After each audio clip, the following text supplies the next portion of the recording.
Conhecereis a verdade e a verdade vos libertará. Palavra forte de Jesus, inscrita no Evangelho de João, capítulo 8, versículo 32. E que é com essa palavra forte que nós queremos hoje compartilhar com você, que nos acompanha, que tem nos acompanhado no Palavra Viva, a presença do nosso irmão, do pastor Josemar Reis. Pastor Josemar Reis é pastor da igreja Assembleia de Deus Luz para os Povos, aqui em Serrinha, no bairro dos 13, casado com a pastora Aline, pai de 2 filhos, né, Jamile? Isso. De Pedro e Isaac. E estará aqui hoje contando um testemunho impactante, que vai nos remeter a essa palavra poderosa, que todos que conhecem a Jesus têm a vida transformada. Amém. Amém? Seja bem-vindo, pastor, ao Palavra Viva. Amém.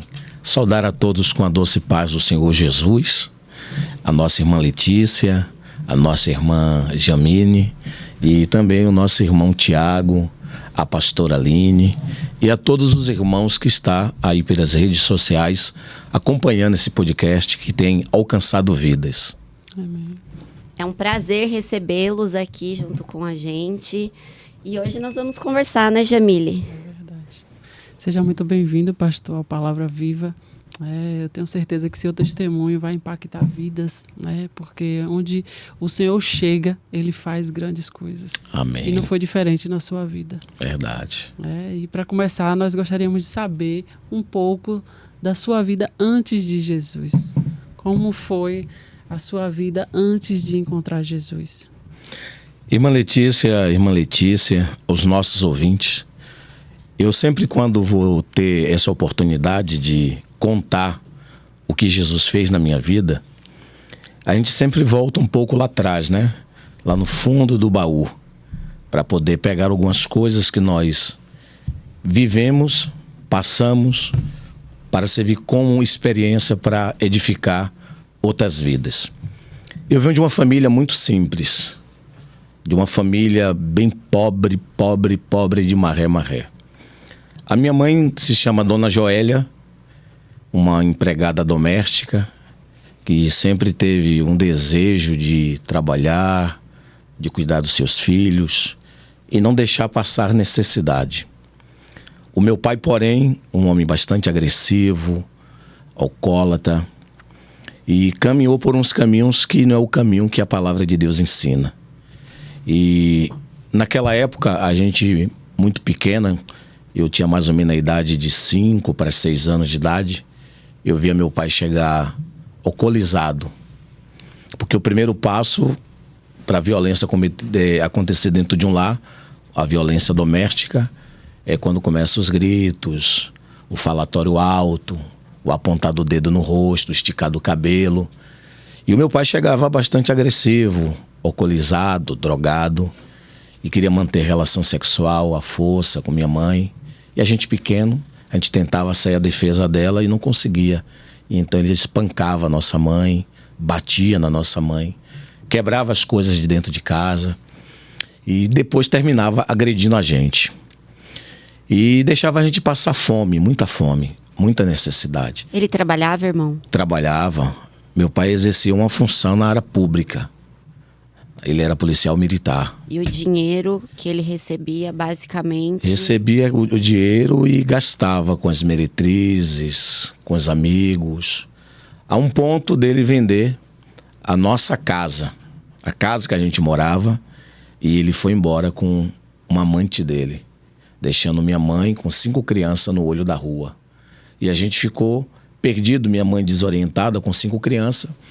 E então a gente foi morar dentro de uma invasão, dentro de uma favela, onde a gente invadiu um barraco chamado Casa de Parafita, que era a casa empendurada por estaca, que o esgoto passava a céu aberto debaixo da casa.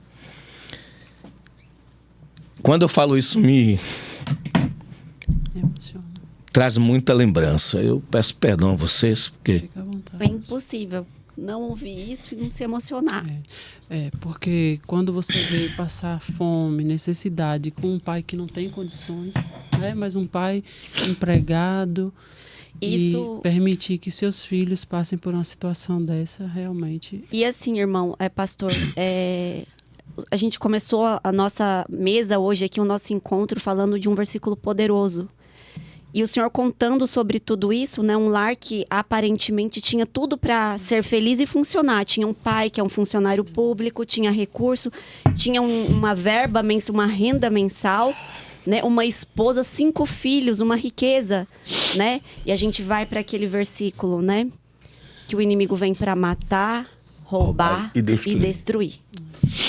Né? E é de um cenário desse que então o Senhor Jesus arrancou o senhor, e eu quero saber também sobre a mãe do senhor e os outros irmãos. E quando a gente passou a morar nesse barraco, com muita necessidade, eu me lembro que a nossa mente ela é um arquivo.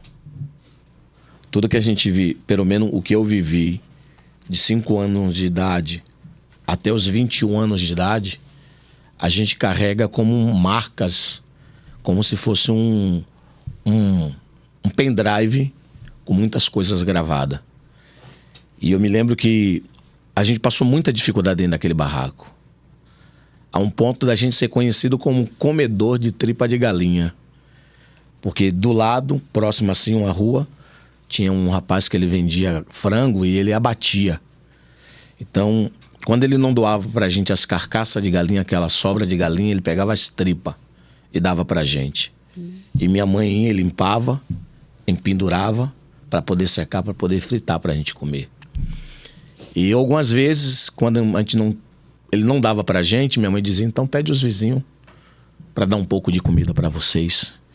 Minha mãe já não podia trabalhar por causa de 5 crianças, para não ficar na rua à toa. E ali eu me lembro... Aqui em Serrinha? Não, Rio de Janeiro. Rio de Janeiro, só pra gente situar, o senhor então é do Rio de Janeiro. Isso. Minha mãe é baiana, meu pai é carioca. Eu sempre digo que eu tenho uma mistura, o povo me chama de baioca. É uma mistura de baiano com carioca. O sotaque do senhor ainda tem assim, uma pegada meio de Rio de Janeiro. Assim. E aí, irmã Letícia, eu me lembro que minha mãe dizia, vai lá, pede os vizinhos. Aí os vizinhos davam, né, um pouco de comida, a sobra de comida, e a gente levava para casa. Eu me lembro que a gente morava num barraco, era um sofazinho velho, uma televisão daquela de caixote, um fogãozinho daquele de 2 bocas, com um botijão daquele pequeno, e um colchão de solteiro para 5 crianças dormir e a nossa mãe. E ali o meu irmão mais velho, o Joilson, que morreu de uma forma bruta, e ele vinha junto com a minha irmã Joilda, que por muitas das vezes foi abusada pelo meu pai.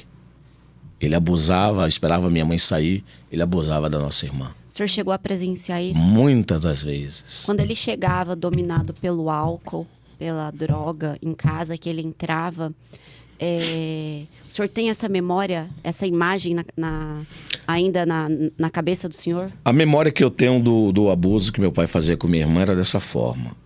Na época existia aquelas brincadeiras que era o chamado fura-pé.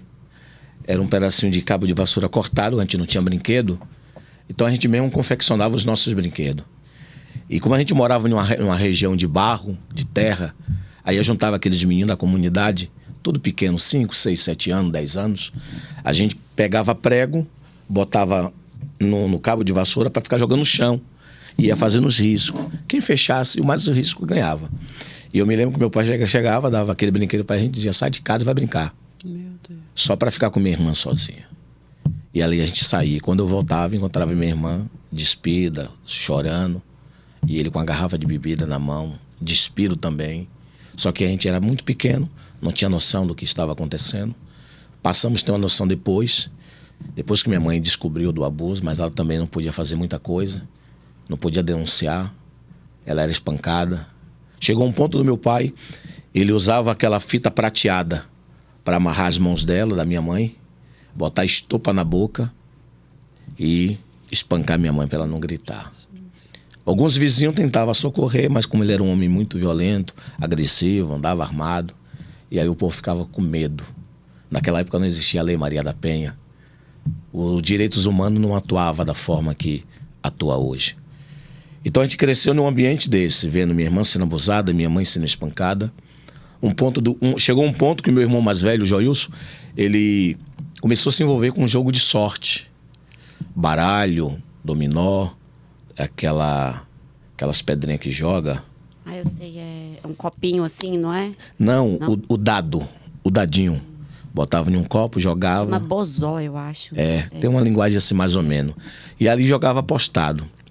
Chegou um ponto dele começar a traficar para poder manter esse vício no jogo. E o meu pai descobriu. Muitas das vezes meu pai pegava ele, levava para dentro de um quarto e dizia: ou você me fura com a faca ou eu te furo. Meu Jesus. Porque eu não tenho filho vagabundo. E meu irmão dizia: eu posso ser vagabundo, mas no meu sangue eu não derramo. Jogava a faca no chão, meu pai furava ele. Meu Deus do céu. E aí eu fui crescendo num ambiente como esse, até que quando meu pai abandonou a gente, foi embora de casa, a gente morando nesse barraco, passando muita fome, muita necessidade. E aí eu fugi de casa aos 6 para 7 anos de idade. E virei menino de rua. E a rua, ela é uma faculdade para tudo aquilo que não presta. Isso é o Rio de Janeiro em que ano, mais ou menos? 81, 82, 83, 89, 90. Aí o senhor foi para que lugar do Rio de Janeiro? Macaé. Macaé. No Rio de Janeiro eu caminhei em algumas cidades. Que é região de Realengo, Nova Iguaçu. 6 anos. O senhor um dia pegou Perdido nas ruas. e saiu. Saindo. Fazia dos pontos de ônibus a minha moradia. Para dormir, subia em cima das prateleiras, dormia em cima das prateleiras. Dormia no fundo de supermercado, em casas abandonadas. Debaixo de viaduto, com outros meninos de rua. Na Praça da Candelária, no Rio de Janeiro. Quando teve a chacina. Exatamente, é por isso que eu perguntei. A chacina da Candelária. Fui um sobrevivente daquela chacina. E o tempo passa. Com 7 anos de idade eu conheço o primeiro cigarro de maconha. Aí passo a conhecer o tipo de droga, como a droga sintética, né? A cola de sapateiro, o cheirinho da loló, o tine. Aí depois passei a conhecer a papoula, o rachinche, a maconha com mais E a gente misturada. vê a ação do inimigo, né? Ela é tão violenta, né? E aí trazendo uma leitura espiritual sobre as formas como o inimigo age. Você vê uma criança na rua, consegue acesso à droga, mas não consegue acesso a um cuidado, a um alimento, a uma roupa, a um abrigo. Para ver como é tão forte o trabalhar do inimigo para destruir e massacrar mesmo, né, com as vidas. E a questão do pai, né? Porque o pai, além de ser uma pessoa que deveria lhe proteger, ainda era um funcionário público policial, né? Uma pessoa que deveria trazer, além de ser pai, ainda policial. Era para trazer proteção. Porque, na verdade, o pai, ele é o sacerdote do lar. Sim. Ele é o provedor, é aquele que vai prover as necessidades do lar. Então, o pai, ele é um espelho. Uhum. E através do pai, se o pai for um grande homem de Deus, os filhos têm a tendência de ser um grande homem de Deus. Porque os filhos vão se espelhar nisso. Nós somos o reflexo Sim. daquilo que nós somos para a nossa casa e para a nossa família. Então, eu vi em meu pai isso, um homem agressivo, um homem corrupto, que trilhou por um caminho de perdição. O filho mais velho foi por esse caminho e morreu. Agora o filho mais novo estava indo por esse mesmo caminho. Com 7 anos de idade eu fumo maconha. Aos 15 anos de idade já estava fazendo assalto. Roubando carteira, roubando gargantilha. Só que não fica só nisso. Porque no mundo espiritual, o inimigo só vai agir onde ele encontra a legalidade. João 10,10 diz: ele veio senão roubar, matar e destruir. Mas para ele matar e roubar e destruir, ele tem que encontrar uma casa vazia para entrar, para poder agir dessa forma. E ele encontrou o coração de um garoto de 10, 11, 12 anos, revoltado. Não queria saber de mais nada. Chegou um ponto que eu, com 9 anos de idade, eu fiz o pacto com Satanás. Meu Deus. Eu pus uma tatuagem nas minhas costas, com a cruz de cabeça para baixo, com a imagem de um demônio. O senhor ainda tem essa tatuagem? Tenho, sim, senhora. Depois do podcast eu posso mostrar a vocês. A Bíblia diz, se não me foge a memória, acho que é no livro dos Salmos, diz que um abismo chama outro abismo. O mal, ele atua quando o homem ele não tem Deus. A gente tendo Deus, a gente fecha as brechas, a gente tapa as legalidades para que o inimigo não entre. Deixa eu fazer uma pergunta para o senhor. O senhor falou que com 9 anos o senhor fez um pacto com o inimigo. Isso. Né? Isso chama atenção para 2 questões.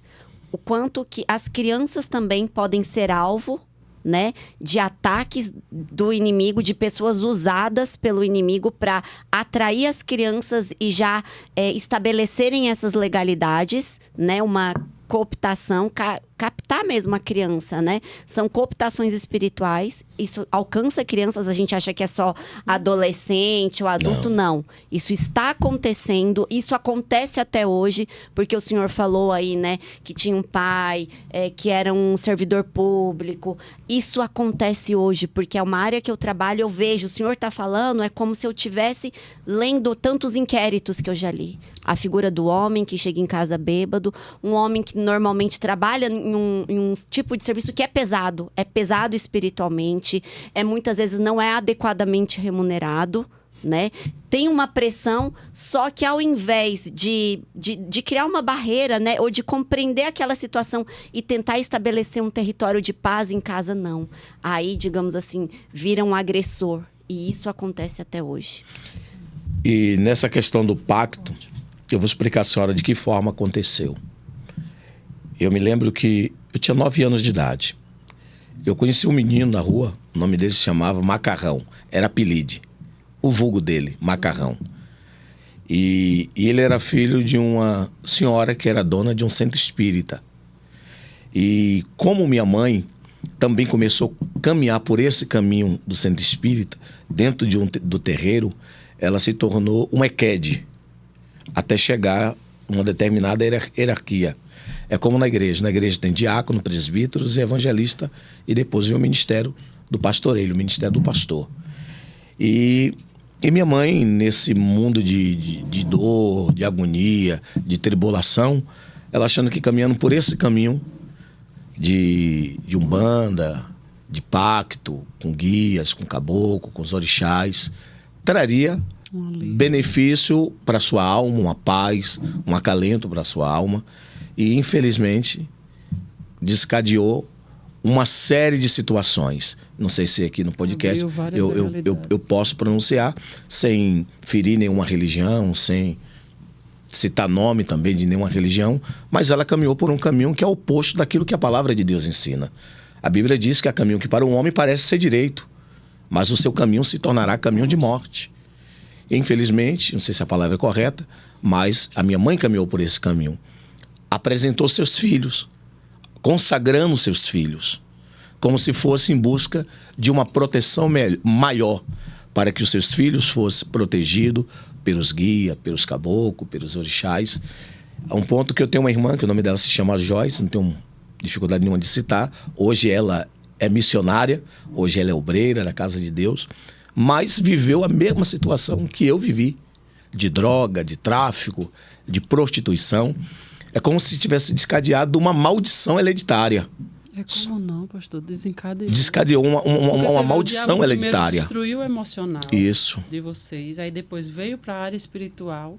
Né? Depois que vocês já estavam destruídos emocionalmente, aí agora o diabo entrou com essa questão das alianças espirituais, as legalidades. Isso. E aí um abismo vai chamando o outro, aí entra agora as drogas. As drogas. Entendeu? Porque ele estava preparando tudo para matar, né? Ele vem, ele destrói, ele rouba e ele mata. E mata. Ele não lhe matou porque Deus não deixou. Então, dentro desse processo, aí eu começo a aprender a cantar música em urubá.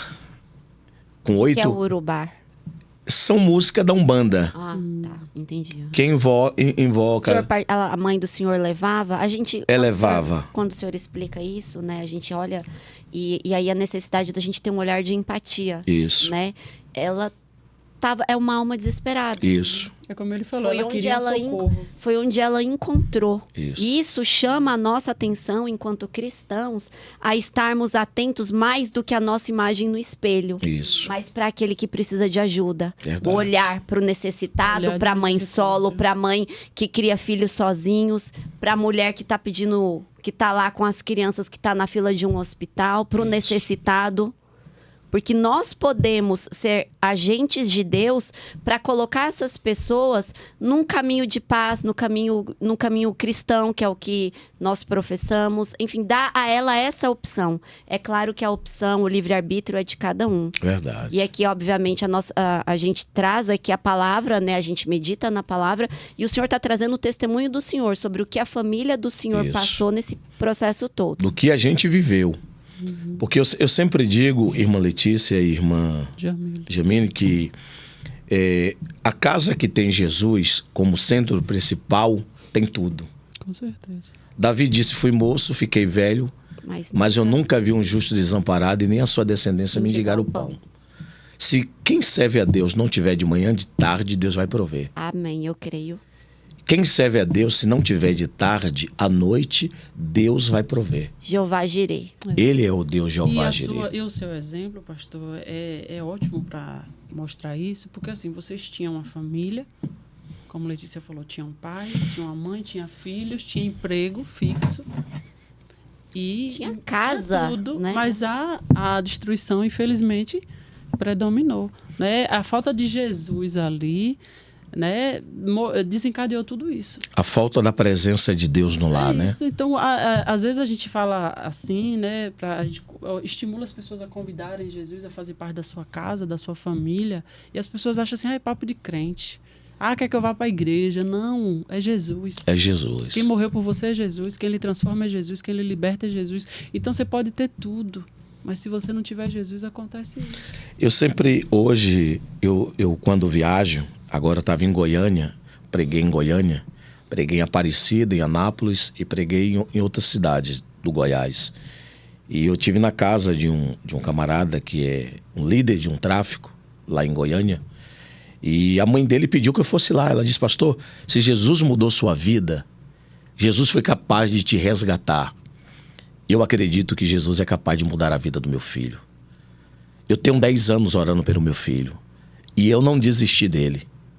E não vou desistir dele. Mas antes do senhor ir embora, vai lá, conta um pedaço do seu testemunho para ele.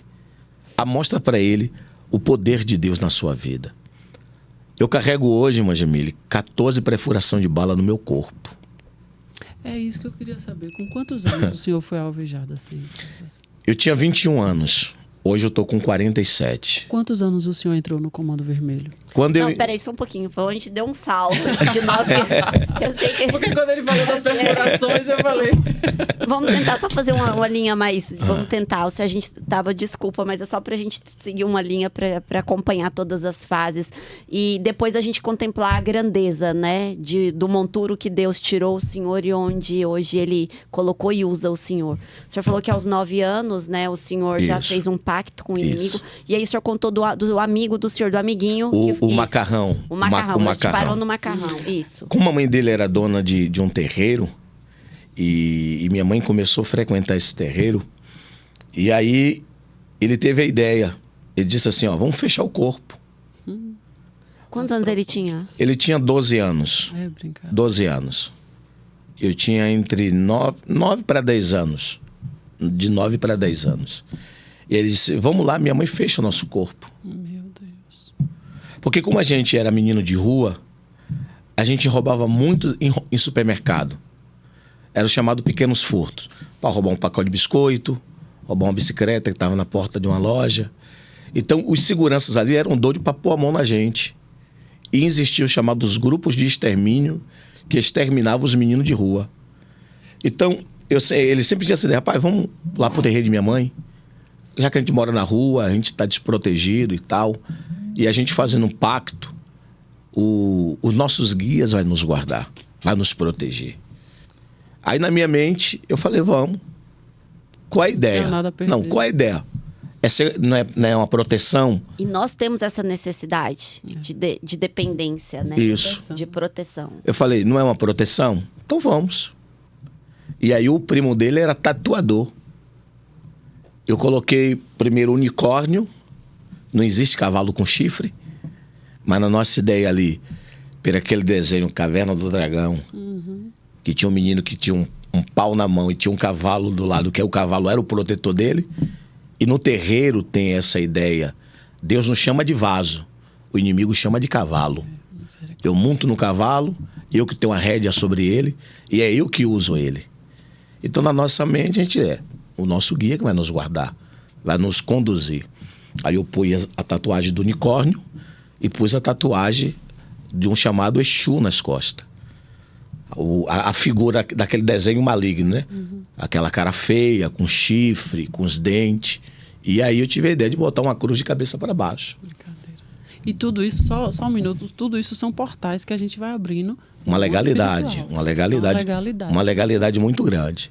E aí, nesse mesmo dia que a gente pôs a tatuagem, a mãe dele veio com a gilete, levou a gente para dentro do rancó, que é um quarto, onde se faz o trabalho, né? O chamado a preparação, para você receber o corte, chamadas curas, né? No braço direito, no braço esquerdo, nos pés, na cabeça, nas costas. E ali, quando foi fazer o preparamento para poder fazer as curas, eu desisti. Eu falei, não, eu não quero me cortar com gilete, não. Já pus a tatuagem e tal. Hoje eu entendo que era Deus me guardando. Já tinha feito o pacto da tatuagem nas costas.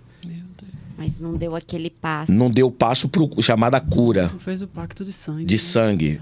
Fazer a cura, cortar minha pele, eles fazem o sinal. São, digamos assim, são os estágios e os degraus espirituais. Isso. Tem uma caneta, tem um papel aí? Rapidinho. Tem aqui, ó. Me empresta aqui, doutor, por favor. Não sei se tem. Tem uma caneta aí? Peraí, a gente já vai providenciar. Enquanto isso, o senhor vai contando pra gente. Então, aí, na hora de fazer as curas, faz a cura e depois usa chamados os contos. Posso fazer um parênteses? Pode, aqui? senhora. Isso que o irmão tá falando, e eu creio que quando eu falar, o que eu vou dizer, os irmãos aqui vão ter outras memórias também. Quantos irmãos que a gente já ouviu o testemunho, que a gente vê que a mão de Deus, mesmo quando tá lá no ambiente que não é o ambiente que Deus preparou para você, né? Porque o nosso Deus nunca exigiu de nós. Ao contrário, ele deu o filho dele em nosso sacrifício para que a gente não tivesse que fazer nada disso. Não tivesse que se machucar, nem nada disso. Isso. Nosso Deus não nos machuca, né? Ele nos protege. E quantos irmãos que quando estavam a dar um passo, que era aquele passo que seria talvez determinante no mundo espiritual. Da destruição da sua vida. Determinante no mundo espiritual, a criança pega e sai correndo. Isso. Assim, quantos irmãos já chegaram até nós e falam, não, aí quando eu ia lá, eu peguei e falei, não quero, me tira daqui. Quantos irmãos? E você vê a questão da cegueira espiritual. Porque a gente prega Jesus Cristo, e que você não precisa fazer ritual nenhum desse, só dizer sim a Jesus. E as pessoas, por cegueira espiritual, não entendem, não aceitam, não querem. Mas chegam num lugar desse, cortam sua carne, derramam seu sangue, gastam horrores, né? Então, excelente esse ponto que você chamou a atenção. E aí você vê que Jesus foi o Cordeiro de Deus.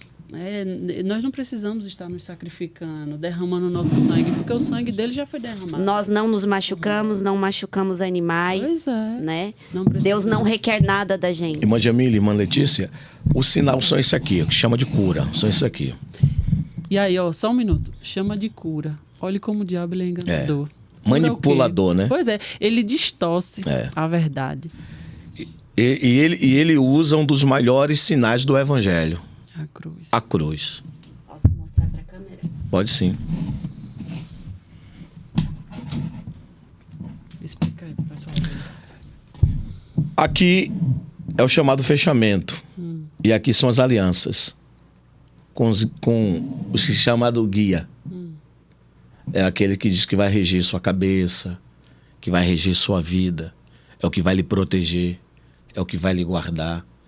É o que você vai depositar sua vida. Aí eles vão entregar os chamados filhos de conta, os contregum, a biqueira. E ali a pessoa manipulada acha que está protegida por um ser maior do que Deus.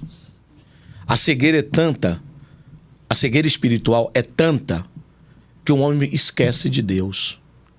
E se você for falar, você se torna como se fosse um camarada cheio de preconceito. Que você intolerante, né? Intolerante, que você é o dono da verdade. Só pra gente deixar bem claro, pra gente não gerar nenhum tipo de problema, né? Aqui é um podcast cristão, né?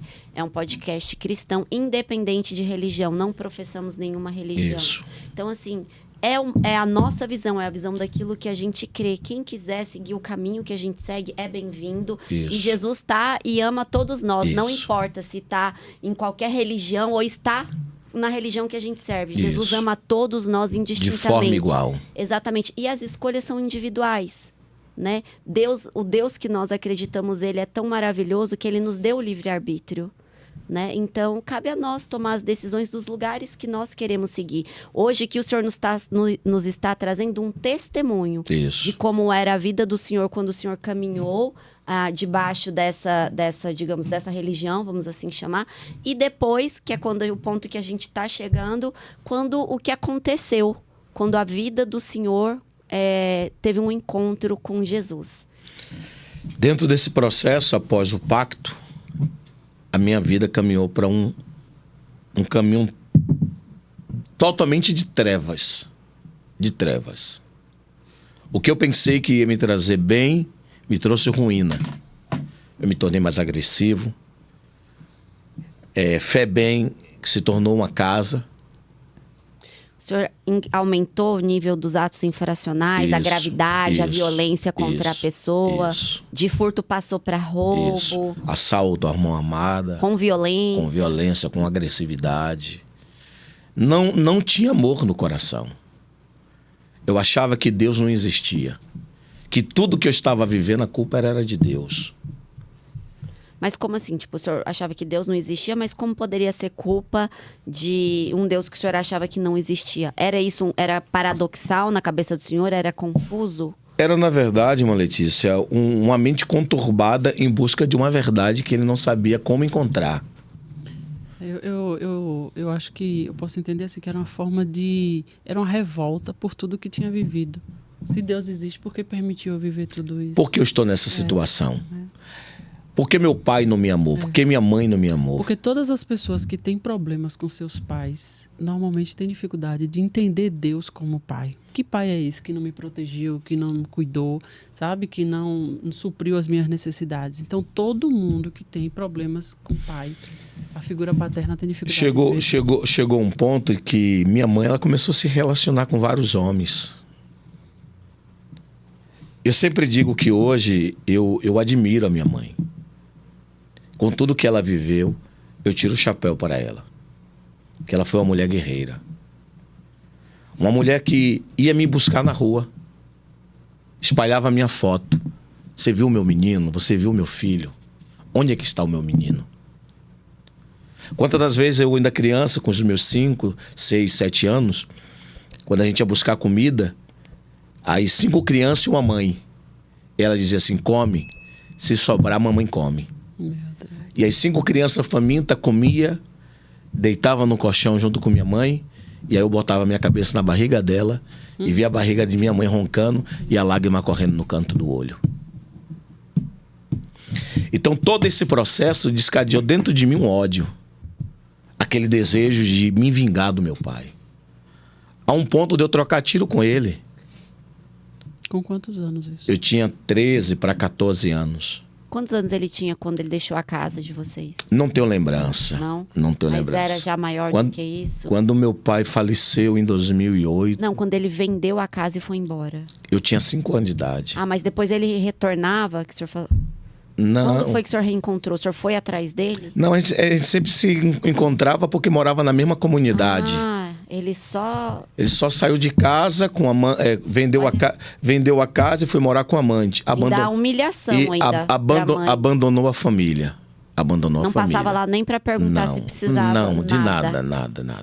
Gente, Só que eu sempre digo que a vida ela tem a lei do retorno. semente, né, pastor? É a lei do retorno. O final dele foi trágico. E Deus me usou para poder ganhar o meu pai para Jesus. Amém. Que bom que ele me Na deu última com hora, ele foi baleado, tomou um tiro, perdeu a perna, ficou no hospital, veio embora para a Bahia. A família da parte da minha avó, da mãe dele, materna, morava aqui na Bahia. E aí ele já bem debilitado, aí veio para aqui, morreu no Ananeres, em Salvador. E eu já estava morando aqui, pregando, fazendo a obra de Deus. Aí Deus me usou, vai lá, prega para ele. Eu falei, Senhor, quão difícil é fazer isso. Deus diz, mas você prega, ganha alma, mas precisa liberar o perdão. Aí ele pediu perdão à minha irmã, pediu perdão às minhas outras irmãs, pediu perdão à minha mãe. Aí 2 dias depois, aceitou Jesus, Deus recolheu e levou. Então, eu sempre digo aquilo que a Bíblia nos ensina. Aonde abundou o pecado, superabundou a graça de Deus. Eu vim de uma família destruturada, de uma família desonrada, de uma família onde a vergonha reinava, mas eu sempre fiquei naquilo que Deus me prometeu, mesmo eu sem conhecer Ele. Porque aqui entra o projeto do amor de Deus. Eu sempre digo, irmã Letícia, que o amor de Deus é ágape. O amor de Deus é incondicional. Por que o amor de Deus é incondicional? Porque o amor do ser humano com o outro é condicional. Você me ama enquanto eu te amo. Você gosta de mim enquanto eu gosto de você. Mas o amor de Deus não. O amor de Deus é infinito. É a misericórdia de Deus que nos alcança. Nós alcançamos um favor não merecido. Deus me resgatou no pior momento da minha vida. Aí a senhora me fez uma pergunta: como eu conheci o Comando Vermelho? Como eu conheci as armas? Hoje eu estou com 47 anos. Essa mão que Deus hoje usa para abençoar vidas, ser canal de bênção para Deus, para muitas pessoas, já derramou muito sangue. Imagino. De inimigos que queriam tirar minha vida. Porque o diabo é assim. Ele coloca um contra o outro. Poder do tráfico, poder de riqueza, poder de grandeza.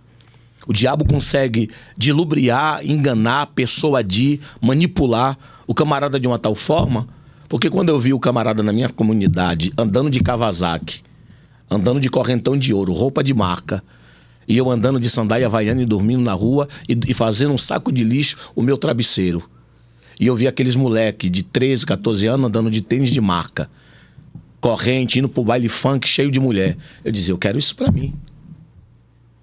O diabo começou a botar na minha mente, no meu coração, de querer ter o que eles tinham. A cobiça. E de que forma eu ia ter? Me envolvendo no tráfico. E aí o senhor que procurou? O senhor foi até a chefia do Comando Vermelho? Os meninos que eu conheci na FEBEM, porque a FEBEM é uma porta para a faculdade do crime. Eu tenho 46 anos, nunca fui numa sala de aula. Eu normalmente sei fazer o meu nome. Prego a Bíblia por dom de Deus e por misericórdia divina. O senhor aprendeu a ler só a Bíblia? Não sei ler. Não sei. Como o senhor... Não, você não... Não sei ler. Como o senhor conheceu a palavra? Mas conte o Comando Vermelho. Conte o Comando Vermelho. Vamos por etapa, como você. Conte como foi o encontro com o Comando Vermelho. Alguns amigos meus dizem assim, rapaz, não diga que você sabe ler.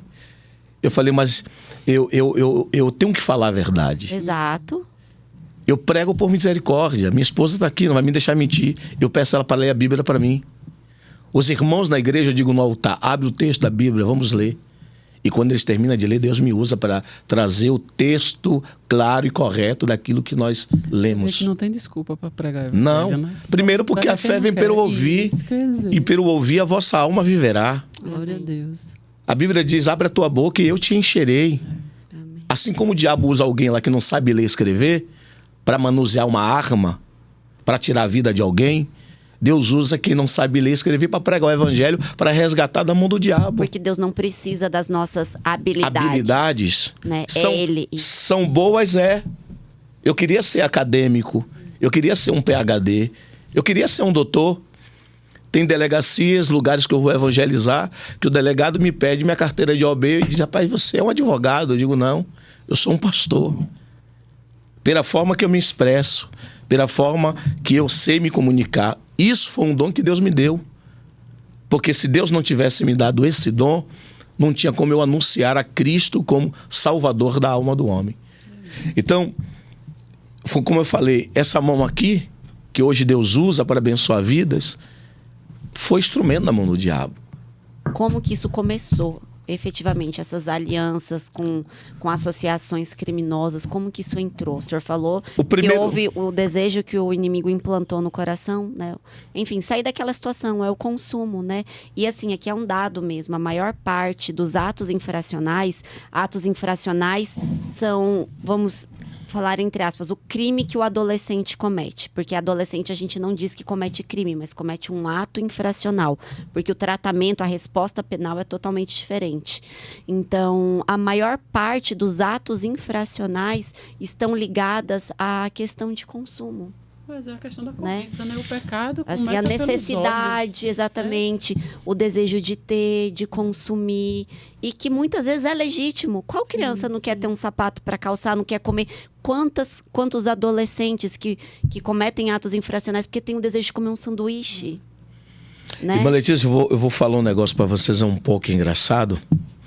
O meu maior sonho era estar na fila do McDonald's.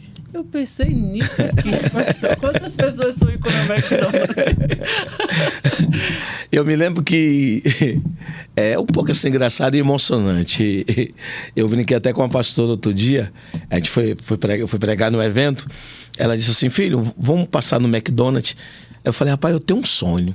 Ela de quê? Eu digo de parar com o carro aqui, ó. Porque eu me lembro que eu era menino de rua.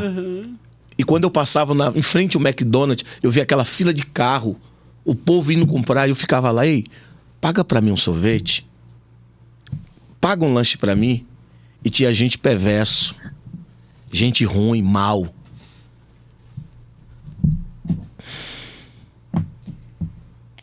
É dolorido, pastor, porque é uma realidade que ainda existe hoje. Muito. Ainda existe hoje, né? E o quanto nós podemos ser exemplo de empatia, de misericórdia, de amor, porque essa criança que o Senhor foi, ela ainda existe hoje, ela ainda existe na nossa cidade, essas crianças estão em todas as cidades. Estou impactada até agora com o fato dele dizer que usou maconha com 7 anos. Gente, uma criança, meu filho tem 10 anos, eu tento proteger de tudo e de todos. Imagine seu filho com 7 anos usando maconha. Aí eu me lembro, viu, irmã O senhor Letícia, foi falar das pessoas perversas. que o camarada disse assim: você quer o lanche mesmo? Eu falei: quero. Meu Deus. Tem certeza? Eu falei: quero. Ele abriu o lanche, escarrou o dente e disse: coma. Meu Deus do céu. Que humilhação. E eu comi aquele lanche. Eu comi. E quando eu entrei com a pastora no McDonald's ali na fila, né? Eu me senti como se eu tivesse 5 anos de idade. 6 anos de idade. Porque eu estava pagando com o meu dinheiro. Eu estava dentro do meu carro. Eu estava com minha esposa. E estava levando lanche para meus filhos. Então, isso para mim foi uma das maiores honras de Deus para minha vida.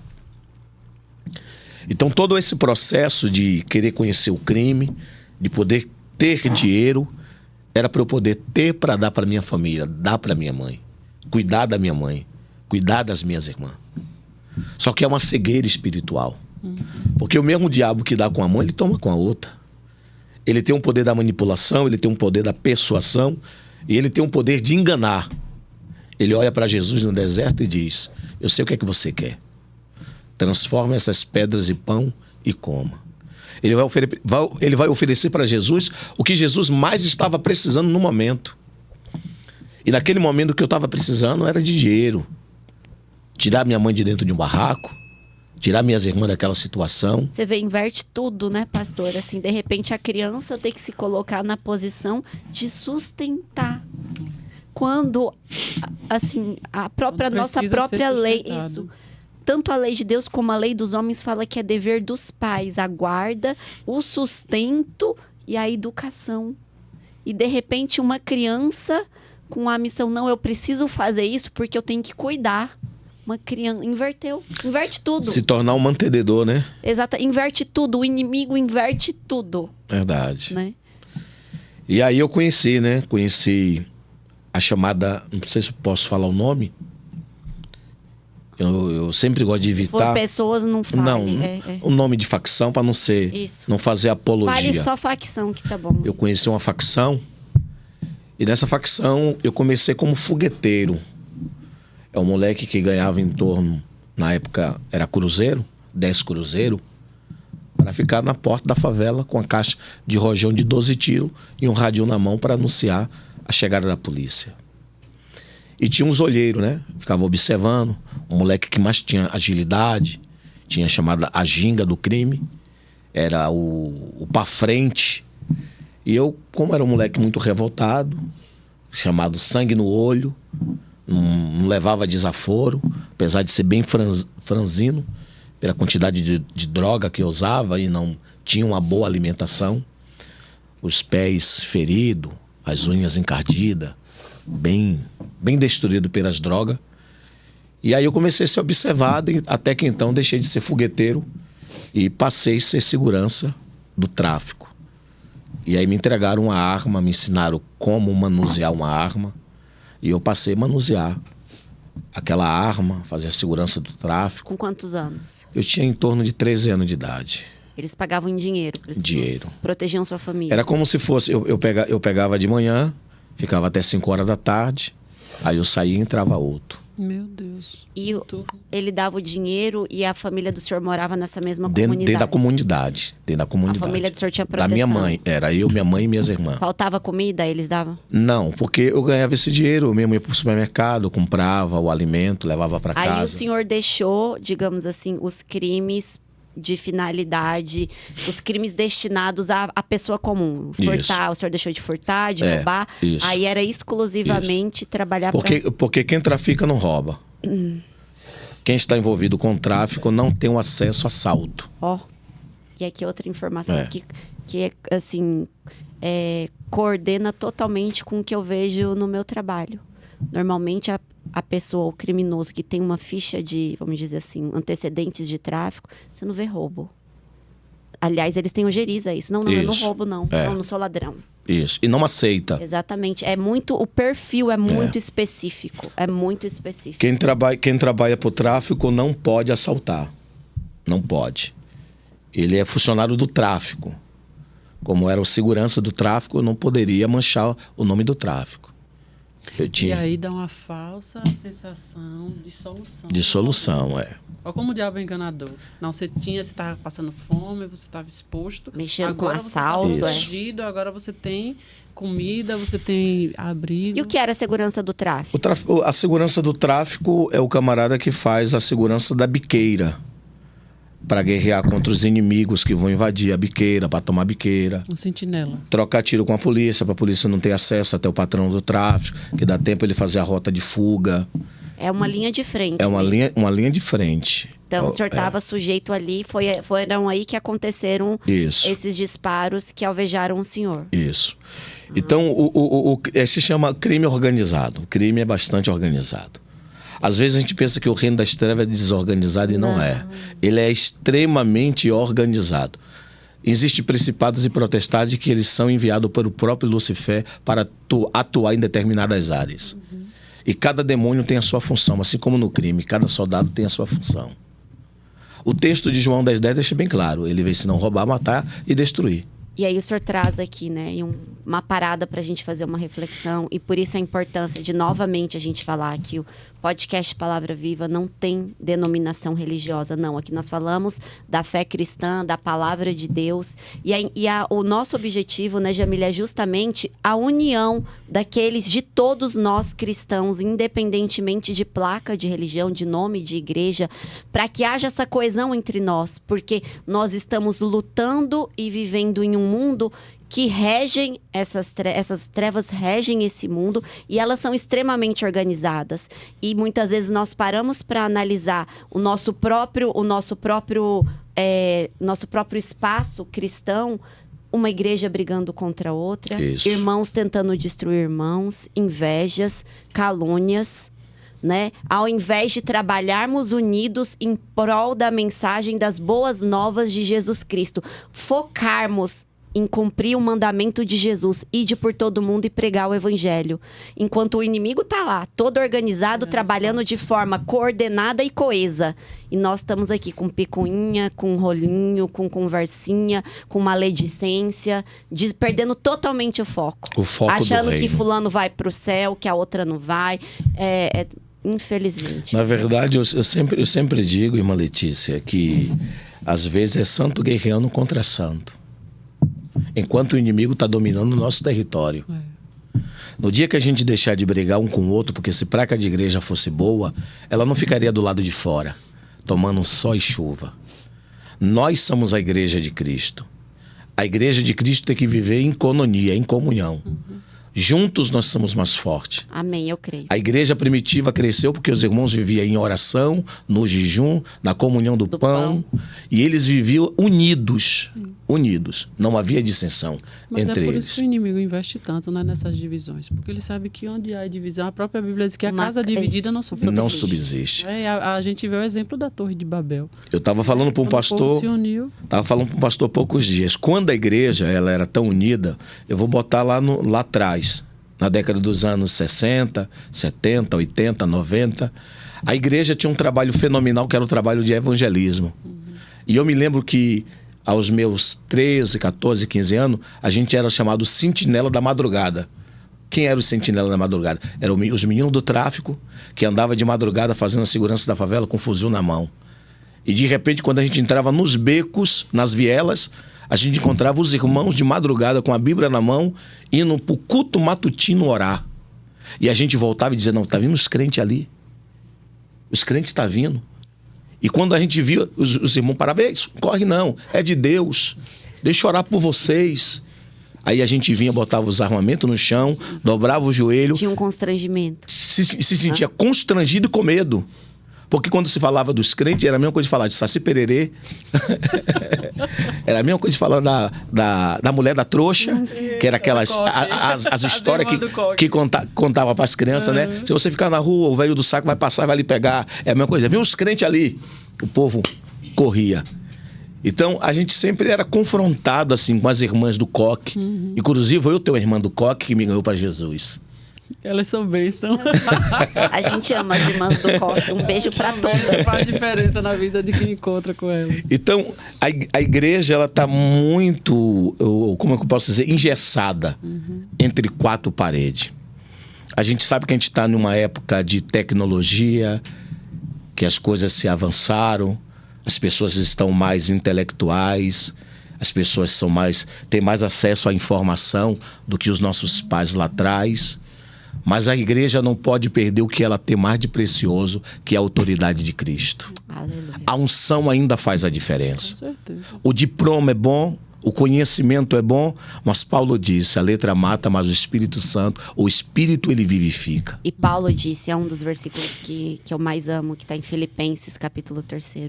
Aquilo que eu tinha, né, como riqueza, reputo como lixo, após conhecer a sublimidade da graça de Jesus Cristo. E quem era Paulo? E quem era Paulo, né? Poliglota, estudado, né? Aos pés de Gamaliel. Dos judeus, né? Digamos, fariseu da linhagem, mas cheio de títulos, mas não, sem o Espírito Santo. não é nada. E quando se conhece a graça de Jesus, esse amor que chega, toca, transforma, mais nada importa. Eu fiquei 2 dias, ontem eu rolei na cama a noite toda. Eu rolei na cama a noite toda. Não sei se a pastora percebeu. Eu levantei, fui orar. E aquela agonia, eu levantei e falei assim, o que é que eu vou falar naquele podcast? Doutora Letícia tá lá. Eu sei que ela é minha irmã em Cristo. Você é promotor. Aqui eu só sou irmã em Cristo. Eu sei que a senhora aqui é nossa irmã em Cristo, mas tem um rótulo, tem a honra. E eu falei, Senhor, mas pelo que eu convivi com a doutora lá na pandemia, eu sei o nível de humildade que Deus propôs no coração da senhora. Que o Eterno continue conservando a senhora dessa maneira. Quando eu falei de convidar o senhor, aí meu marido falou assim, você tem certeza? A promotora. Falei, ligue. Mas vamos lá, porque eu quero ver, eu tô doida pra esse encontro com Jesus. Aí o senhor foi pro morro, virou sentinela do tráfico. E aí eu virei primeiro fogueteiro, que é o moleque que fica na favela, com a caixa de rojão na mão, e depois virei o segurança do tráfico. Linha de frente. Linha de frente. Aí que aconteceram os tiros. Só que aí existe... as pessoas são graduadas, conforme na linguagem. Desculpa eu usar essa expressão, mas eu sei que tem gente que tá lá, vai nos assistir, e tem uma mãe que tem um filho, tá querendo se envolver ou já está envolvido no tráfico. Hoje eu sou o pastor que prego para os meninos do tráfico. Eu tenho acesso aonde muitos não têm acesso. E por isso, às vezes, eu sou julgado, apredejado. O que é que esse cara quer aí? É porque Jesus me chamou para isso. Eu tenho acesso de chegar em pessoas que está querendo Jesus, mas tem medo de largar o que ele está vivendo. Eu ganhei um camarada agora, o que eu falei para a senhora lá de Goiânia. O cara disse, pastor, eu vou largar isso aqui tudo, eu vou viver de quê? Eu só sei fazer isso. Eu falei, meu amigo, eu só sabia fazer isso. Só que Jesus me deu habilidades para sobreviver. E quais são as habilidades? Hoje eu trabalho na área da segurança pública. Fiz um curso de segurança. Hoje eu sou profissional da segurança. Hoje eu faço segurança de promotora, de promotor, de delegado, de gente de supermercado, de gente da sociedade. Deus me deu isso. Hoje eu tenho acesso à polícia militar, à polícia civil. O que Deus faz, né? O que era o contrário. O que era o contrário. No lugar da vergonha, Deus tornou a honra. A honra. Hoje eu vou no batalhão de choque em Lauro de Freitas pregar. Para militares que estão lá. E quando eu digo assim, eu era assim, assim, assim, assim, Deus mudou minha vida. E eu estou aqui para pregar para vocês. Glória a Deus. Agora eu preguei na igreja de um pastor em Goiânia, que ele era coronel da reserva da Polícia Militar. Quando eu falei para ele os tipos de armamento que eu manuseei, ele disse, meu filho, eu vivi tanto tempo na polícia e eu nunca peguei. Falei, já dei tiro de AK-762, de cigaçal, de parafal, de R-15, Revivei, de Magnum 57, até tiro de fuzil .50 eu já dei. Ele ficou assim sem entender. Só que para mim hoje, a maior arma que o Senhor me deu foi a 66 palavra dele. Palavra de vida, palavra que transforma e modifica a vida do mais vil miserável pecador. E o que é lindo, pastor, de ouvir o senhor dizer isso, é que assim, as pessoas às vezes ficam esperando milagres. Paralíticos andarem, um câncer ser curado, um AIDS e tal, mas o maior milagre é uma transformação de vida. Transformação de vida. Porque eu sempre falo, se Deus curar o paralítico e ele não se converter, ele vai para o inferno. Mas aquele que é liberto, transformado, é o maior milagre que Jesus faz. Então, como o senhor falou, o senhor era uma pessoa do tráfico e hoje faz segurança. Olha como Jesus transforma a maldição em bênção. A minha avó, ela tem 86 anos. A minha avó, Dona Francisca Danta dos Reis. Até um beijo pra minha véia. Ela vai assistir. Ela mora em Lauro de Freitas, na Itinga, minha avó. E ela diz assim, ó, eu queria ter o capeta dentro de minha casa, mas eu não queria ter esse menino. Só que quando eu chego hoje lá, ela diz assim, você é o meu orgulho. Você é o meu pastor. Glória a Deus, né? Eu tenho felicidade quando você vem aqui na minha casa. Eu me sinto bem em te receber. Mas antigamente era diferente, guarda-bolsa. É ver um ladrão, é ver um bandido, é ver um usuário do crack, é ver um usuário de maconha. Conhecereis a verdade e a verdade vos libertará. E como foi esse seu encontro com Jesus, pastor? Minhas irmãs, o meu encontro com Jesus, eu sempre mudo. Eu sempre gosto de dizer assim, o encontro de Jesus comigo. Onde ele te encontrou? Onde ele me encontrou? 5 horas da tarde. Em cima de uma biqueira, com mais de 15 homens, fortemente armados. E Deus usou 3 irmãs. A irmã Mocinha, a irmã Maria de Almeida e a irmã Joana. A irmã Mocinha e a irmã Joana ficou tão limitada, porque viu tantos homens armados, jovens armados. E a violência do Rio é muito, muito maior do que a da Bahia. Em termos de armamento, de droga, de tudo. E eu estava no Morro do Dendê. Era 5 horas da tarde, um dia de sábado. E aí eu vi aquelas irmãs evangelizando os meus amigos. E os meus amigos assim com as mãos para trás, cabeça abaixada, aquela reverência toda. E aí o inimigo soprou no meu ouvido e disse, o que é que está acontecendo ali? Aí eu olhei, quando eu olhei, o finado Macarrão de cabeça baixa, finado André, finado Pipolho, porque tudo é finado. Porque o salário do pecado é a morte. Mas o dom gratuito de Deus é a vida eterna em Cristo Jesus. Bem-aventurado é quem ouve as palavras de Deus e aguarda no seu coração e a pratica. Aleluia. E ali eles com aquela reverência e tal. E o inimigo disse assim, bota essas crentes para correr. Esse negócio de crente na sua biqueira, pregando, falando desse tal de Jesus. Bota para correr. E aí eu me aproximei, segurando o fuzil. Olhei para a irmã Maria e disse assim, ô irmã, que parada é essa aí, esse negócio de vocês aqui pregando? Não quero saber dessa parada de crente aqui não. A irmã Maria olhou para mim e disse, como é que é? Queira você, Satanás, ou não, eu vou pregar a palavra de Deus aqui. Aí o diabo disse, dá um tiro para cima. Ela vai jogar a Bíblia para cima, vai sair correndo, vai quebrar a sandália dela havaiana que tá de arame, e você dá risada da cara dela. Quando eu dei o primeiro tiro para cima, a irmã veio para cima de mim, botou o dedo em minha cara e disse: eu te repreendo no nome de Jesus. As mãos ficou travada. As mãos ficou paralisada. Se não me foge a memória, no Evangelho de Lucas, no capítulo 19, versículo 10, o Senhor Jesus diz: eis que eu vos dou poder para pisar em serpentes e escorpiões e para desfazer de todas as obras do diabo. Naquele dia eu fiquei com as mãos paralisadas. A irmã Maria começou a andar em mistério, falar em línguas estranhas, o meu corpo todo arrupiado e eu travado. Daquele dia em diante começou o processo de Deus. Aquela mulher virou uma pedra de Deus no meu sapato. Sempre nos lugares onde eu estava, ela aparecia e dizia: Jesus te ama e tem uma obra na sua vida. E o primeiro folheto que eu ganhei tinha esse versículo, João 8:32. Ela me deu o folheto e disse: tome para você ler. Eu peguei o papel e disse: mas irmã, para que eu quero isso aqui? Não sei nem ler nem escrever. Isso aqui para mim não vai ter valia nenhum. Aí a Marcela disse: não amasse não. Guarde e depois você peça um dos seus amigos para ler para você. Aí eu me lembro que eu botei aquele folheto no bolso. À noite eu fui pro baile funk. Aí eu comecei a cheirar com os amigos, dançando, curtindo e tal. Aí chega um momento que bate a deprê, a depressão, a tristeza, o vazio. Você está num ambiente de muita gente, mas é como se você estivesse sozinho naquele lugar. Aí de repente bateu uma tristeza no meu coração. Fui pro fundo do baile, mandei chamar meu parceiro finado Macarrão. Falei: Macarrão, chega aí, lê para mim esse papel aqui. Ele era gago. Quando ele pegou o papel, ele disse: moreno.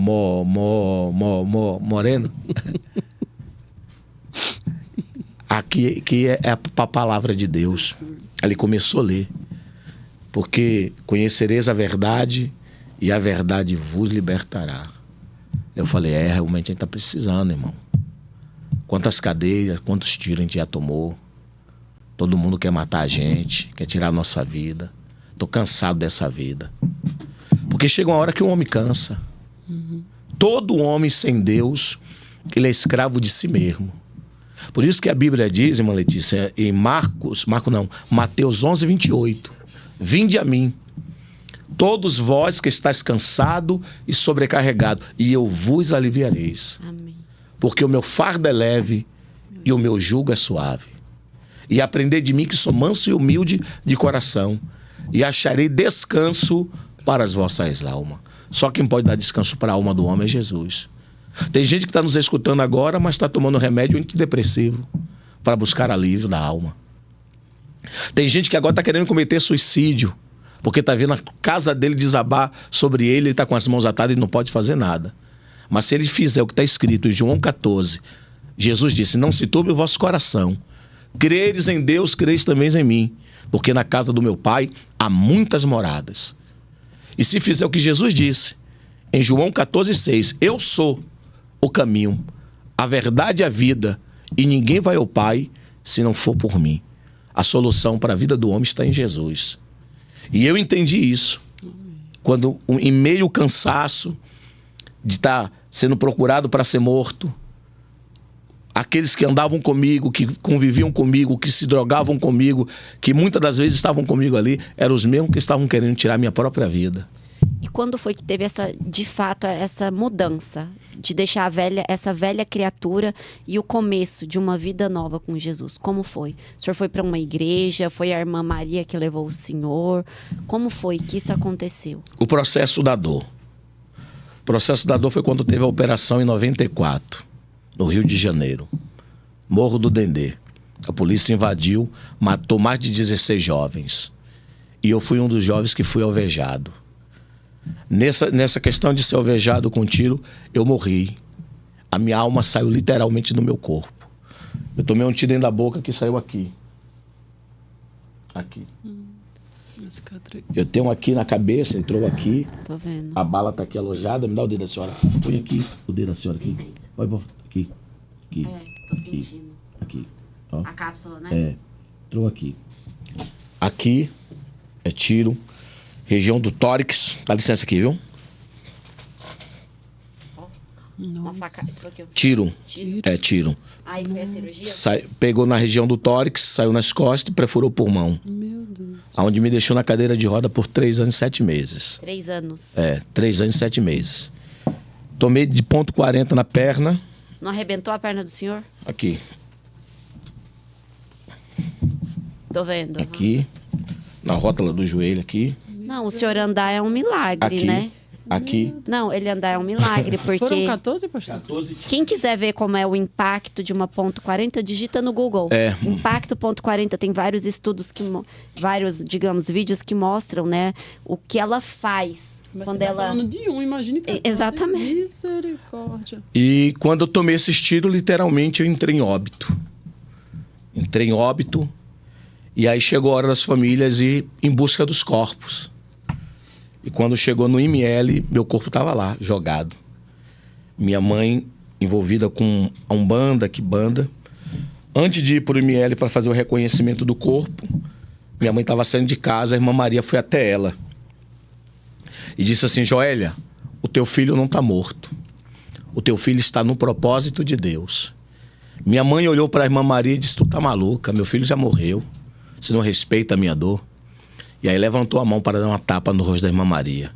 A minha mãe disse que até hoje ela lembra que apareceu um varão de branco e diz assim: na minha serva você não toca. Glória a Deus. E quando chegou lá, ela lembrou do que a irmã Maria disse e disse assim para Deus: Deus, eu não te conheço. Mas se o Senhor devolver o meu filho de volta, eu vou te servir. E vou pegar os 4 terreiros que eu tenho, vou entregar na mão de um pastor e vou mandar construir igreja e vou te servir. E desse jeito aconteceu. Amém. Deus devolveu a minha vida nos braços de minha mãe. Minha mãe se converteu, minhas irmãs se converteu, toda a minha família, a maioria veio para os pés de Jesus. Deus fez a obra. O senhor tinha dado entrada no IML? Já tinha dado entrada. E aí já ia fazer autópsia para poder entregar o corpo para a família, para poder sepultar. E aí, quando Deus me devolveu, eu tive 4 paradas cardíacas. Fui levado para o hospital, fiquei em coma induzido. Respirando pelo balão de oxigênio, usando fralda, dreno. E aí agora entra o processo de oração. A irmã Maria orando por mim, minha mãe orando, buscando. E as pessoas dizem assim: ó, teu filho vai morrer, não tem Mas mais só para eu jeito. entender, a mãe do senhor foi daí até o IML, e aí chegou lá, o senhor estava vivo? Tava morto. Tava morto. Já estava sem vida. Naquelas macas Isso. lá. Na verdade é caixa, aqueles caixotes. Que entra. Isso, o caixote. E aí, como... Mas e aí, Ele já tá morto, né? Sim, exatamente. Por isso que eu quero ver em que momento que o senhor acordou, ou que, digamos... A minha mãe disse, porque eu não tenho lembrança, a minha mãe disse que foi na hora que ela fez a aliança com Deus. Ela disse: Senhor, se o Senhor devolver meu filho de volta, eu vou entregar a minha vida Aí para quando ti. ela chegou no IML, o senhor já estava sendo encaminhado para o hospital, Não. não? Deus me devolveu nos braços dela, na gaveta do IML. Entendi. Ela chegou a ver o senhor morto, então. Isso. Ela fez aliança com Deus naquele momento. Ela disse: Deus, Chega até gelado. no reconhecimento do corpo, Entendi. para o médico legista fazer autópsia, entregar o corpo para poder sepultar. Quando ela chegou, viu o corpo daquele estado, perfuração no rosto, perfuração na cabeça. O meu braço estava quebrado, que eu tomei aqui também esse braço. A perna devia estar moída, né? Isso, esse braço estava solto. Eu tomei na região do fêmur, que o osso do fêmur estava lacerado. Eu tenho 42 pinos na coxa. Eu tenho uma cicatriz que pega daqui e vai até aqui, na perna. E aí minha mãe, naquele momento, disse: se o Senhor devolver o meu filho de volta, eu vou fazer uma aliança contigo. Aí Deus disse: está feito. Deus me devolveu nos braços dela. Só que nisso que eu voltei, eu tive 4 paradas cardíacas. Aí eles fizeram o processo, não tenho lembrança, fizeram o processo, me botaram dentro de uma ambulância, já com a máscara do oxigênio, e me levou direto para o hospital, a Santa Casa das Misericórdias, na zona oeste do Rio de Janeiro. E aí foi quando eu fiquei em coma induzido. Nesse processo, a irmã Maria continuou orando, minha mãe orando, congregando, servindo a Deus e me visitando todos os dias no hospital.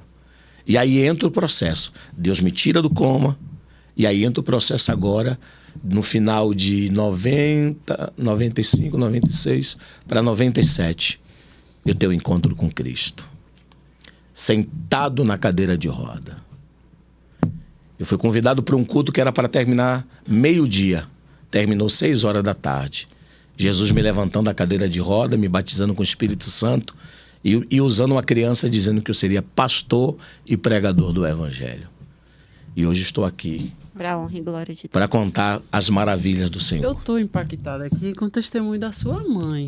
Porque assim, Porque isso é tudo, mãe, isso é forte. Mas assim, sua mãe que estava na Umbanda e tal, como o senhor falou, no momento você vai ao IML reconhecer o corpo do seu filho, você pensa assim, não, meu filho está morto. E ela teve a fé de que Deus poderia trazer a sua vida de volta. Eu sempre digo... Entendeu? Como isso é impactante, isso é muito importante. Não foi o senhor, foi a fé da Mas mãe. é a isso, fé porque, dela. Assim, você vê, ela teve fé, ela fez uma aliança com Deus. E aí Deus manifesta o poder dele. Gente, isso é tremendo. Não importa, a conclusão é não importa quais alianças já foram feitas na vida, quais alianças já se fez, quais pactos, não importa nada. A partir do momento que Deus entra, tudo se torna novo. Eis que faço nova todas as coisas, porque não há Deus maior, né? Não há nome maior do que o nome de Deus. Lázaro estava morto há 4 dias. Betânia estava em luto. Eu sempre gosto de frisar isso aqui, para quem me ouve aqui e para quem está me ouvindo lá. Lázaro estava morto há 4 dias. Quando Jesus chega em Betânia, a primeira coisa que Marta diz para ele é: Senhor, já cheira mal. Na mente de Marta, Marta está dizendo: acabou. Não tem mais o que fazer aqui. Só que o Senhor Jesus, ele tinha dito algo muito profundo para Maria. Quando ele teve com Maria, disse: Maria, não te disse eu, se tu creres, o teu irmão há de ressuscitar? Eu sou a ressurreição e a vida. Aquele que crê em mim, ainda que esteja morto, viverá. Aí a Bíblia diz que ele chega no sepulcro de Lázaro. E ele faz uma oração. E a oração é essa: Pai, sei que o Senhor sempre me ouve, mas eu te peço isso aqui agora, para que todos que estão aqui estejam sabendo que tu és Deus. Amém. Glorifica teu filho, para que o teu filho te glorifique. Eu sempre digo que tudo que eu vivi foi para que o nome do Senhor Jesus fosse glorificado. Eu sempre digo que a gente é como uva. A gente é pisado, para depois se tornar um lindo vinho. O mesmo que pisa é o mesmo que bebe, porque o processo quem faz é Deus. Então hoje, nos lugares que eu passava como vergonha, hoje as pessoas veem a honra. As pessoas veem o que Deus fez. As pessoas hoje aplaudem o que Jesus fez. As pessoas hoje admiram o que Jesus fez. Eu digo que eu era um baú que estava lá no lixo e ele o reciclou, transformou e colocou como um destaque. É como um vaso na mão do oleiro. Está no processo dele. O vaso vai cair e vai se quebrar, mas é na mão do oleiro. E ele vai retornar a fazer novamente e vai fazer de uma melhor qualidade. Ele disse: não poderei eu fazer de vós como fez este oleiro, ó casa de Israel? Então o processo de Deus é constante, ele não para de trabalhar. E isso que o senhor colocou agora nos chama a atenção justamente para a gente confiar, né? Porque quantos de nós nas nossas próprias vidas ou de quem nos acompanha, quem nos está assistindo, que às vezes se vê em uma situação toda despedaçada, como um vaso que caiu no chão, uma vida toda despedaçada, que parece sem solução, mas vá para essa palavra como a oração de Lázaro. Pai, ore igual, irmão. Você que nos acompanha, vá lá na Bíblia, faça essa mesma oração. Pai, eu sei que tu me ouves. Entrega a vida a Jesus e ele reconstrói tudo, porque ele não precisa de nada da gente para fazer tudo novo. Verdade. A única coisa que ele precisa é que a gente permita. O resto é com ele. A gente não precisa levar nada, não precisa levar diploma, não precisa levar solução, não. Quando ele vem, ele faz a obra, e a obra que Deus faz é uma obra completa. E o que é interessante é porque, gente, você chega no IML com seu filho alvejado por 14 tiros. Não, o corpo devia estar esbagaçado. Quem é mãe, assim, né? gente? E você vê um negócio... Às vezes um tiro já causa... Às vezes um acidente, uma pancada, como às vezes a gente vê uma pessoa... E aí você vê, meu Deus... Por isso que eu admiro a fé da sua mãe. Deus abençoe ela. Hoje eu sempre digo assim... que a gente serve como consolo para muitas mães que têm seus filhos no tráfico, nas drogas. A gente faz um trabalho de recuperação. Inclusive, a gente tem na nossa igreja jovens que a gente arrancou do tráfico. Inclusive, a gente já fez casamento de meninos que hoje são trabalhadores, têm a sua profissão. A vida foi restaurada. Restaurada, transformada. E hoje a gente diz assim, rapaz, hoje eu entendo porque Deus não permitiu eu morrer. Hoje eu entendo que eu sirvo como uma ponte para poder alcançar as outras pessoas para Cristo. Uma ponte e uma palavra que tem legitimidade. Isso. Né? Porque o Senhor tem propriedade para falar, porque o Senhor viveu isso. Verdade. Né? E não há nada mais convincente do que a própria experiência de quem está falando. Né? Hoje, quando eu vou fazer trabalho de evangelismo, a pastora está aqui e ela é minha testemunha. E às vezes eu evito de levar ela porque ela não tem essa experiência de entrar em lugares que eu entro e às vezes assusta ela como mulher. Poucos dias eu fui pregar em Salvador, em uma região chamada Lagoa dos Patos, em Lauro de Freitas, no Chafariz. Fui pregar em uma igreja batista, fui convidado para pregar e contar testemunho. E aí eu tô pregando, né? E do lado da igreja era a biqueira. Mais de 20 homens, tudo armado. E eu tô pregando, contando meu testemunho e tal. E aí terminou. Aí veio eu e ela e meu filho. Daqui a pouco veio aquele batalhão de homem. A pastora botou o olhão assim. Eu imagino. Aí o meu menininho, o Pedro, já levantou a mão para interceder. Eu falei, fique na benção, varão. Aí eu, fala, benção. Fala, filhão. Quero orar por vocês. Não, meu pastor, vem aqui para o senhor orar por nós. Intercede por nós aqui. Eu falei, traz a cabeça. Bota a cabeça aí. Aí abaixaram a cabeça, eu orando por eles. Então, eu acredito que eu preguei, contei o testemunho, mas a semente ficou ali. Amém. Muitos deles que estão ali estão dizendo assim, se Deus mudou a vida desse camarada, Com certeza. tem um poder de mudar a minha. Com certeza. Uma hora, a escama que está nos olhos, irmã Letícia, cai. Porque a verdade, ela tem um poder de confrontar com as obras do diabo. A gente tem o maior exemplo, é o do Gadareno, o morador de Decápolis, o endemoniado. Quem é que queria conta com aquele homem? Era o terror de Decápolis. A polícia, o poder público, não tinha mais o que fazer. A Bíblia diz que as correntes ele quebrava. As prisões ele quebrava. As pessoas nem passavam na rua, né? As pessoas tinham pânico dele, tinham medo dele. Era o terror. Vamos botar um exemplo. Era como se fosse o líder de facção daqui de Serrinha. Poderia mandar a Rondesp, poderia mandar o Batalhão da Choque, poderia mandar quem fosse, o Graé. O cara era endemoniado porque o poder público ele não vai agir aonde o poder das trevas está agindo. Ele não tem arma para isso. Não tem. Ele não tem arma. Paulo disse assim, as nossas armas e milícias não são carnais. São espirituais em Deus para destruição das fortalezas do inimigo. Aleluia. Então, é por isso que eu digo que tem lugares que eu vou que muitas vezes o poder público não pode ir. E Deus me levantou para isso. Eu sou um representante do reino. Eu sou um embaixador do reino. Esse podcast vai chegar em lugares que talvez a gente nunca imagine. Mas tem alguém lá na biqueira que vai dizer, rapaz, eu ouvi o testemunho do camarada lá, o pastor Josemar Reis, o ex da facção tal. O cara hoje é transformado, é pregador do evangelho. Se Deus mudou a vida dele, muda a minha. Deus tem o poder de transformar. A Bíblia diz que onde abundou, superabundou o pecado, manifestou a graça de Deus. E qual foi, pra gente já ir concluindo? Eu sei que esse podcast devia ter duas partes. Assim, a gente vai ter... Quem for assistir, gente, eu vou dar uma dica. Tem uma ferramenta no YouTube. Coloca lá na velocidade 1.5. Dá pra entender numa boa. Vai mais rápido. Não tem problema. Não se assuste com o tamanho do podcast. Mas pra gente ir concluindo, pastor, assim... Qual é, depois do senhor ter vivido este mundo e agora vivendo com Jesus, qual é a grande transformação interior que o senhor quer que talvez aquele irmão, talvez aquele homem que está neste mundo, mas que quer sentir o que o senhor hoje sente e que talvez ele não tenha essa possibilidade pelo mundo que ele vive. Um mundo em que ele vive com medo, vive ameaçado, ele mata, mas também pode ser morto, né? Esse mundo de insegurança, de instabilidade.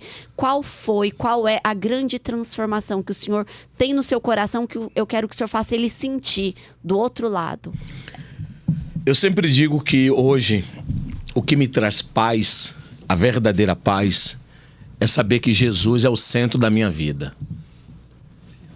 Vivo por Ele, respiro Ele e penso nele. e glorifico a Ele por tudo quanto Ele tem manifestado na minha vida. Eu sempre digo que a dose mais forte da minha vida não foi a dose da cocaína, do crack, da maconha, do mundo que eu vivi. A dose mais forte da minha vida foi ter conhecido a Cristo.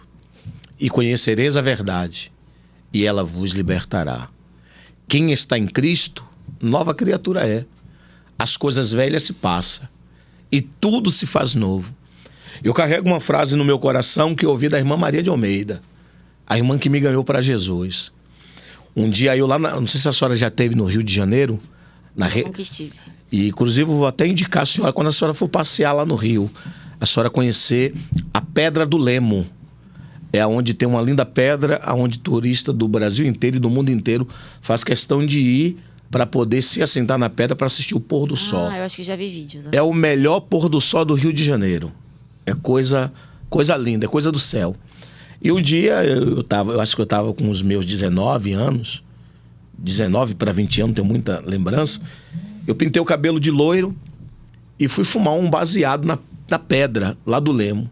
E quem me aparece? A irmã Maria. Ela disse: Moreno, gritou do outro lado: Moreno, Jesus te ama.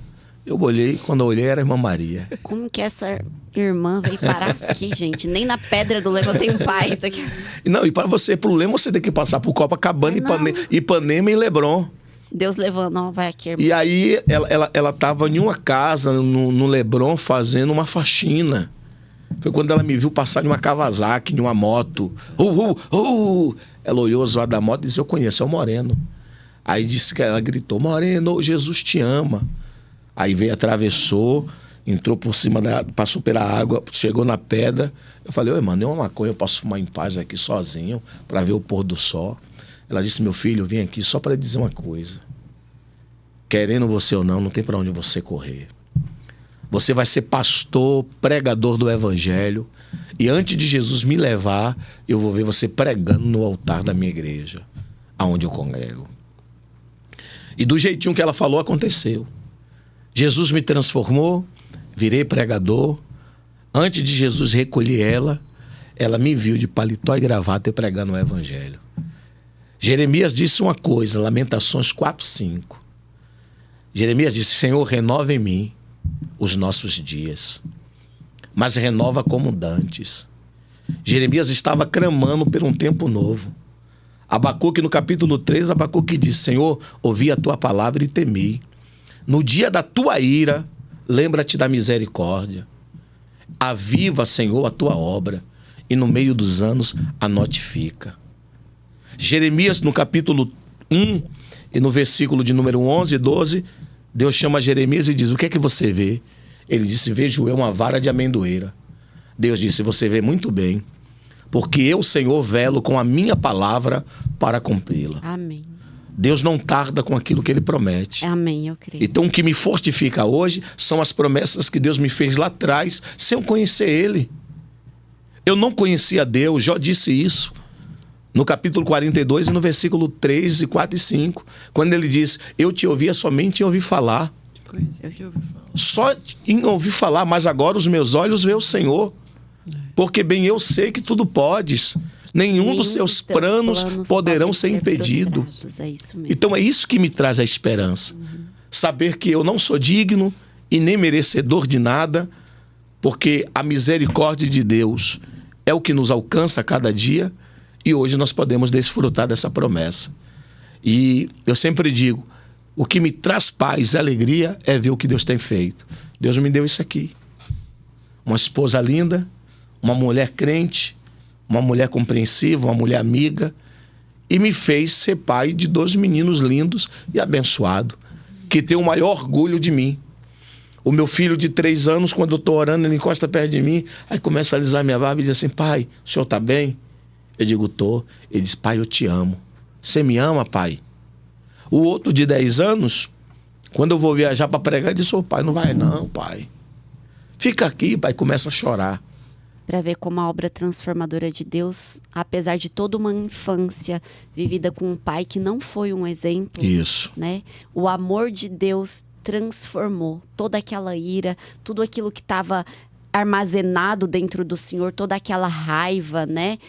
o ódio, enfim, tudo que era ruim, Deus transformou e colocou um pai amoroso, um pai que está ali lutando para acertar com os filhos, Isso. ensinando os princípios do Senhor para os filhos, que ouve eu te amo, né?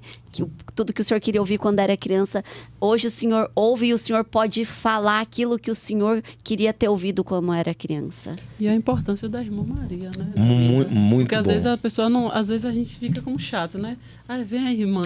E já vem esses crentes chatos.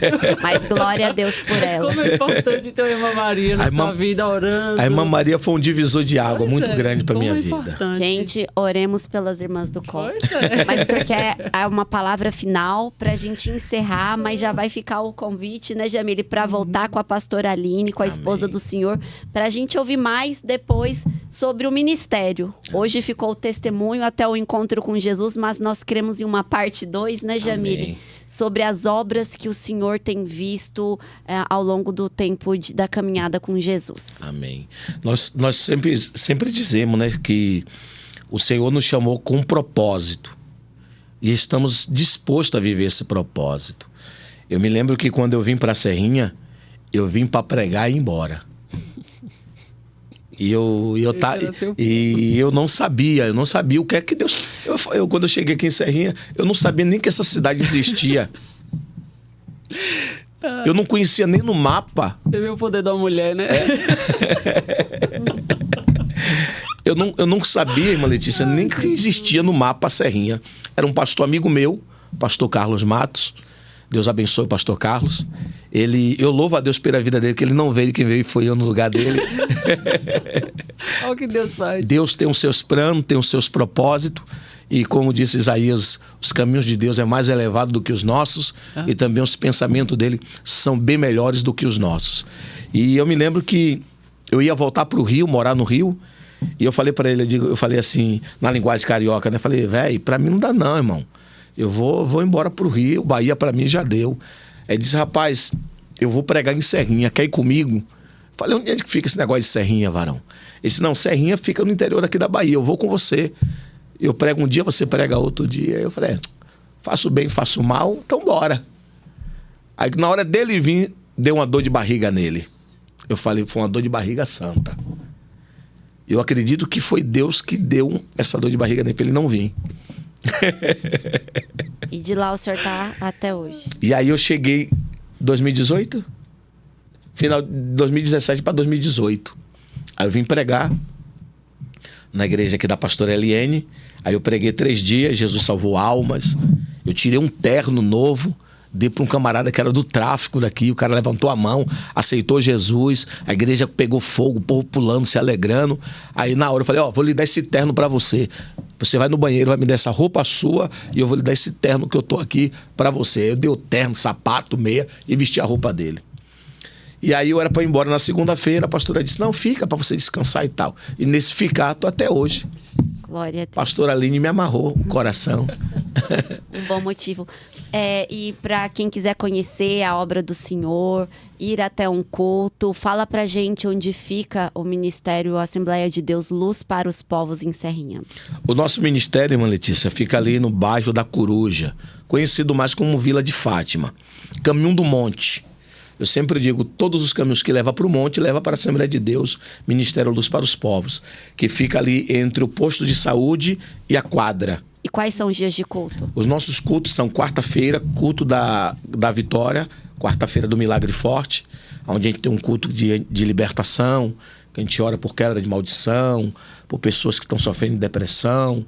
A gente convida os jovens que estão no tráfico para ir, para a gente orar com posição de mão, unção de óleo, que a Bíblia diz que a unção com óleo despedaçará todo jugo desigual. Então a gente faz esse trabalho dia de quarta-feira. E dia de quinta-feira é o ciclo de oração com a pastora Aline e as mulheres da igreja. Que horas que é o círculo de oração? 7 horas da noite, das 7 às 8, né? Das 7 às 8, o culto de libertação na quarta, começa às 19, vai até às 9h30, estourando um pouquinho, que é aquele processo de libertação, a gente cai processada, a gente fica ali orando, pedindo a Deus para libertar aquela pessoa. E dia de domingo, a partir das 18 horas. das 18 às 20 horas. Bom, então você que nos acompanha, que quiser conhecer mais de perto, estar com ele, pedir uma oração para o pastor que enfrenta dentro de sua casa uma luta contra as drogas, contra os vícios, contra a violência. Quantas mulheres que nos acompanham que muitas vezes vivem em um lar de violência. Vá até o pastor, procura a pastora Aline, peça uma oração. Deus transforma. Conhecereis a verdade e a verdade vos libertará. Não tenha medo, procure a Jesus, procure uma orientação espiritual e que Deus te abençoe. Foi um prazer estar com você e com sua família em mais este encontro do Palavra Viva. Até mais. Até a mais. próxima. Deus abençoe. Amém. Amém, Jesus.